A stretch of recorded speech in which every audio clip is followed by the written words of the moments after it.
Bonjour et bienvenue dans votre rubrique « Le saviez-vous ». Pendant 2 semaines consécutives, nous consacrerons cette rubrique au sujet des médias. Cette semaine, les stratégies de manipulation des médias sont à l'honneur. Le linguiste nord-américain Noam Chomsky a élaboré une liste des 10 stratégies de manipulation à travers les médias. Dans ce « Le saviez-vous », nous désirons nous arrêter sur une partie de ses travaux afin de percer les techniques utilisées par les médias traditionnels en vue de nous manipuler. Nous vous présentons cette semaine 4 des stratégies évoquées par Noam Chomsky afin de comprendre comment réfléchissent ceux qui sont tapis derrière nos téléviseurs. Commençons d'abord par la stratégie de la distraction, qui consiste à détourner l'attention du public des problèmes importants et des mutations décidées par les élites politiques et économiques grâce à un déluge continuel de distractions et d'informations insignifiantes. C'est une émission ridicule qui peut être fascinante quand on est complètement fakirisé par la médiocrité et la vulgarité. Pourquoi pas pendant quelques soirées. Mais c'est intéressant de voir jusqu'où vont les clichés de l'Afrique. C'est ça qui est intéressant. Vous êtes fakirisé par la vulgarité, Philippe Tesson? L'Afrique est magnifique. L'Afrique souffre. L'Afrique est le grand continent de notre planète aujourd'hui. Et voilà ce que un pauvre petit continent en fin de civilisation comme l'Europe peut arriver à produire comme distraction. C'est une ferme célébrité en Afrique avec des connards et des connasses qui acceptent de jouer dedans. La stratégie de la diversion est également indispensable pour empêcher le public de s'intéresser aux connaissances essentielles dans les domaines des sciences, de l'économie, de la psychologie et de la cybernétique. Quel savant suédois a donné son nom à l'échelle de température utilisée en France? Charles-Nicolas. Celsius. Dans l'Antiquité, quelle langue les Romains imposèrent-ils dans tout leur empire? L'anglais. Le latin. Arnaud, quel médecin autrichien est considéré comme le fondateur de la psychanalyse? George Michael. Qui fut maire de Paris de 77 à 95? Louis XVI. Ensuite vient la seconde stratégie, celle de créer des problèmes, puis offrir des solutions. Cette méthode est aussi appelée problème, réaction, solution. On crée d'abord un problème, une situation prévue pour susciter une certaine réaction du public, afin que celui-ci soit lui-même demandeur des mesures qu'on souhaite lui faire accepter. Prenons un exemple. Laisser se développer la violence urbaine ou organiser des attentats sanglants afin que le public soit demandeur de la loi sécuritaire au détriment des libertés individuelles. Ces 12 caméras seront placées aux endroits stratégiques de la ville courant 2012. C'est une sécurité supplémentaire pour la ville quand même, surtout dans la rue de la Constitution où il y a tous les commerces. Vous trouvez que c'est une ville où il y a des problèmes de délinquance ici? Non, mais il y en a un petit peu. Il y a quand même des jeunes qui traînent. Ou encore, créer une crise économique pour faire accepter comme un mal nécessaire le recul des droits sociaux et le démantèlement des services publics. Passons à la troisième stratégie, celle de la dégradation. Pour faire accepter une mesure inacceptable, il suffit de l'appliquer progressivement en dégradé sur une durée de 10 ans.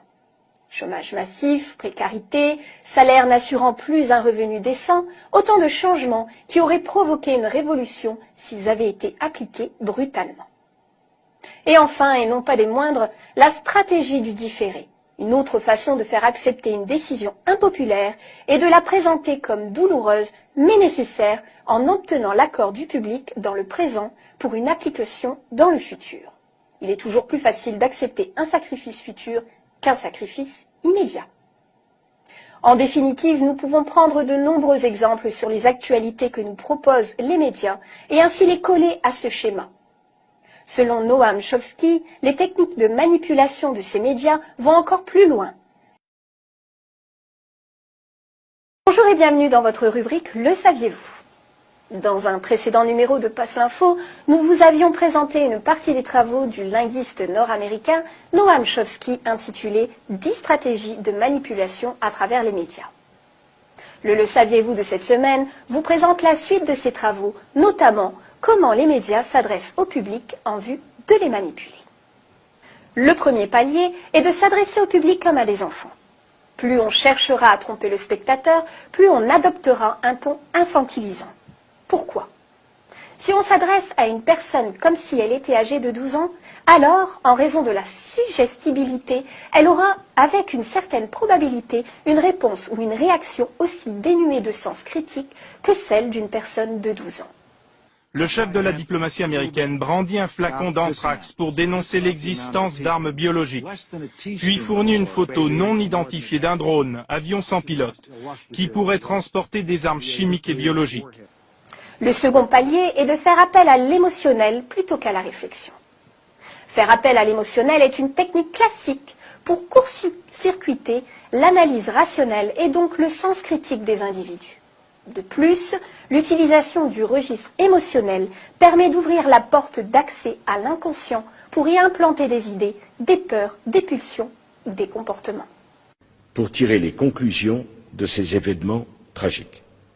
Désormais, toute personne qui consultera de manière habituelle des sites Internet qui font l'apologie du terrorisme ou qui appellent à la haine et à la violence sera punie pénalement.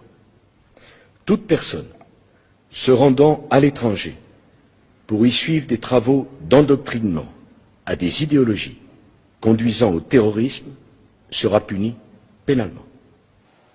Le troisième palier étant de maintenir le public dans l'ignorance et la bêtise. Faire en sorte que le public soit incapable de comprendre les technologies et les méthodes utilisées pour son contrôle et son esclavage.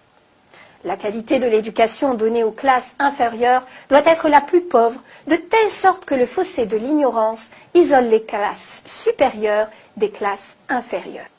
Le quatrième palier est d'encourager le public à se complaire dans la médiocrité.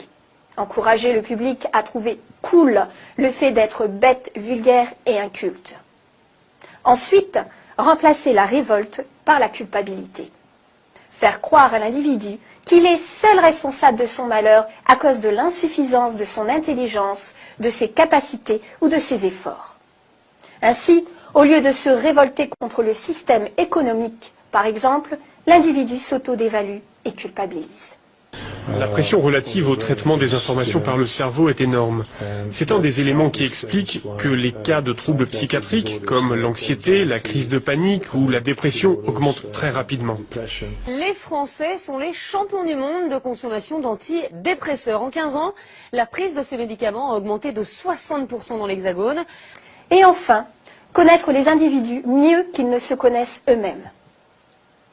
Au cours des 50 dernières années, les progrès fulgurants de la science ont creusé un fossé croissant entre les connaissances du public et celles détenues et utilisées par les élites dirigeantes. Grâce à la biologie, la neurobiologie et la psychologie appliquée, le système est parvenu à une connaissance avancée de l'être humain, à la fois sur son corps et sur son esprit. Le système en est arrivé à mieux connaître l'individu moyen que celui-ci ne se connaît lui-même. En définitive, nous voyons bien que les leaders d'opinion cherchent par tous les moyens à contrôler les masses. Passe l'Info est né de ce constat et invite tous ses téléspectateurs à garder un regard averti face aux stratégies de ces médias qui ne cherchent qu'à vous séparer de vous-même. Merci de nous avoir suivis.